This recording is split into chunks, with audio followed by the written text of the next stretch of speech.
Guilty on all counts. A Manhattan jury tonight convicting 2 of former President Trump's family businesses on 17 counts, including conspiracy and criminal tax fraud, after fewer than 11 hours of deliberation. The case against the Trump Organization reaching back more than a decade. This was a case about lying and cheating, false documents to the end of evading taxes for the benefit of individuals and the corporations. They've now been held accountable in a court of law. Trump Organization guilty of tax fraud. Now, if you think this means Donald Trump, the name and the guy, is guilty of tax fraud, not yet. Hopefully, but definitely not here. Here's some details. The Trump Organization was charged with the scheme to defraud, conspiracy, criminal tax fraud, and falsifying business records. Trump has not been charged with any wrongdoing, though. The details of this we've heard, though, but now they've gotten to this point. Here's more of those. He was not personally a defendant in this case, which related to a scheme by his company since 2005, to avoid taxes on compensation in the form of perks, including free apartments, luxury cars, and then Chief Financial Officer Alan Weisselberg and other executives. Now ask yourself this question.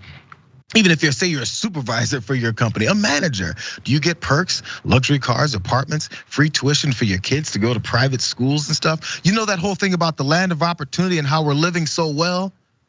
Given to certain people in certain situations illegally, and we just now got to this point since 2005. More. Trump was not charged though, but he knew exactly what was going on. That's what a prosecutor said in closing arguments last week. Now, no one's also gonna face any jail time for this. Please, they're rich people. The real estate, hospitality, and golf resort operation headquartered at Trump Tower on 5th Avenue faces the possibility of a $1.6 million fine. And this is at a sentencing that's scheduled on January 13th. So New York Supreme Court jurors, they began the deliberations on Monday for that whole thing. $1.6 million fine, because that's really gonna hit them. That's gonna make sure they don't do stuff like this anymore. I wonder how much money was exchanged or saved or kept from government knowledge in order to get to this point. But $1.6 million fine, that's all. Cool, good job. Now, by the way, there's more about this because in a separate lawsuit from New York Attorney General Letitia James, she's looking for something else here because, let's keep it real, that's just not much. But Trump, 3 of his adult children and the Trump Organization still face this pending civil lawsuit by Letitia James, and that alleges widespread fraud involving years of false financial statements that's related to the company. There's more, of course.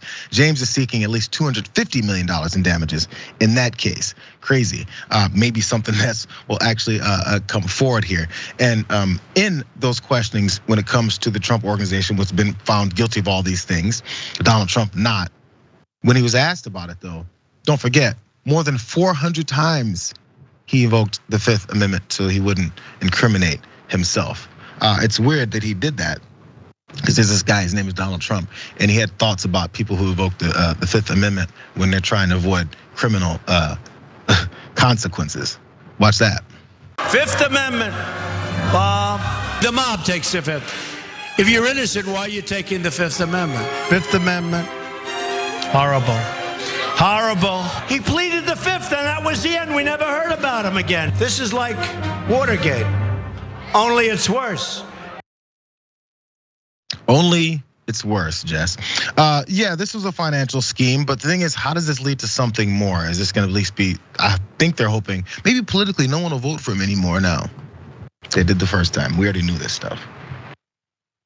Yeah, you know who pleads the 5th is totally innocent dudes every time. Definitely dudes who have never committed any crimes. And if the punishment is a fine, we know that means it's only legal for people who don't have enough money to pay that fine. I mean, the criminal system in the United States is an absolute joke. We all know what crimes Donald Trump is guilty of. I mean, number 1, inciting an insurrection. But instead, he's allowed to launch a bid for the presidency in 2024 when we have people like Donovan Lewis in Columbus, Ohio, who gets shot by the police, no jury, no trial, just executed by the police for reaching for his vape after they broke into his home for a warrant for arrest. So we really have 2 realities when it comes to how criminal behavior is determined and handled in the United States. And it's just disgusting that the people who are hoarding the wealth that keep other people hungry and homeless are the ones who don't get punished for their criminal behavior.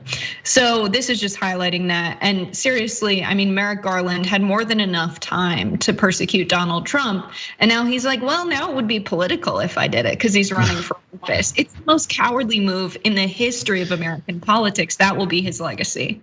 When you think about the way people skirt these consequences and responsibilities for the things they've done once they've had this level of power, they're politicians in general, always put yourself in a similar position. Put yourself in a lesser number of crimes you could have possibly committed that they found proof of, and wonder if prosecutors and people this high up would be like, yeah, but his name is Joe Smith. Let him go back to work at Subway. Like, no, it's just not gonna be the case. Your ass is gonna be arrested. Your ass is gonna get to the fullest extent of the law. You're gonna be prosecuted. There's signs up that say stuff like that for petty crimes, but not stuff like this.